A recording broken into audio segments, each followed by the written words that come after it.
वैसे तो हमारे शास्त्रों में 4 आश्रम बताए गए हैं और उन चारों में गृहस्थ आश्रम को श्रेष्ठ माना गया है। क्योंकि अगर गृहस्थ नहीं है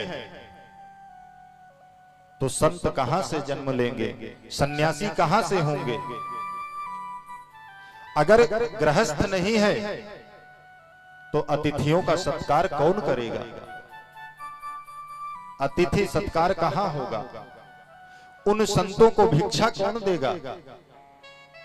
इसलिए हमारे शास्त्रों में गृहस्थ आश्रम को सर्वोत्तम और श्रेष्ठ माना गया है।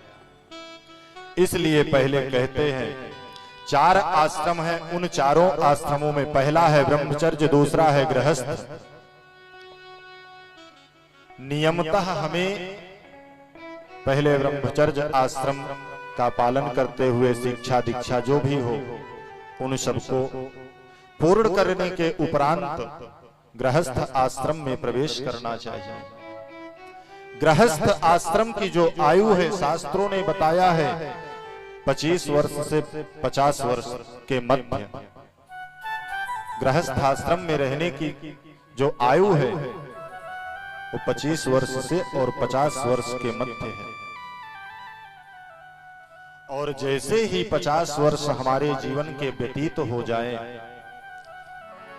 तो हमें वानप्रस्थ आश्रम में हम प्रवेश कर जाते हैं, हम वानप्रस्थी हो जाते हैं। वानप्रस्थ का तात्पर्य है कि धीरे धीरे जो हम अपने घर की गृहस्थ की जिम्मेदारियां अपने ऊपर उठा रखे थे, अब धीरे धीरे उन जिम्मेदारियों से हम मुक्त होते जाएं। धीरे धीरे अपने बच्चों को जिम्मेदारी देते जाएं और अपनी जिम्मेदारियों को कम करते जाएं और ज्यादा से ज्यादा भगवान का कीर्तन करें, भगवान के चरणों में अपने मन को लगाएं। परंतु हमारी तो ऐसी स्थितियां बन गई हैं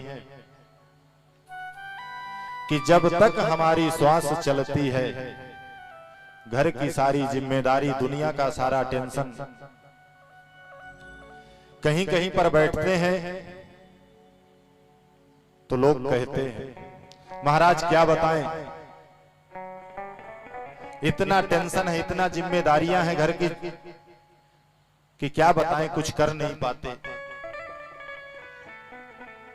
जब हम उनसे कहते हैं कि अरे आपके बेटा बड़े हो गए हैं, बहू भी आ गई है, नाती पोते वाले आप हो गए हैं, अब काहे का टेंशन, छोड़ दीजिए, सारी जिम्मेदारी दे दीजिए बेटा बहू को, घर की जिम्मेदारी आप आराम से बैठ करके भगवत भजन करिए।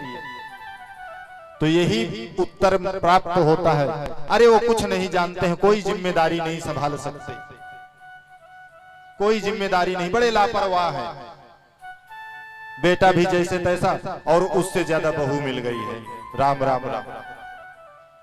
बहू तो एकदम लापरवाह है, कोई जिम्मेदारी समझती ही नहीं। यही उत्तर हमें प्राप्त होता है। जरा विचार करें कि जिन बेटा बहू या जिस घर की जिम्मेदारी को हम सब उठा करके चल रहे हैं और हमें भरोसा नहीं हो रहा पुत्र पर और पुत्र वधू पर, जिस दिन हम मर जाएंगे उस दिन कौन जिम्मेदारी देखने आएगा, कौन संभालेगा।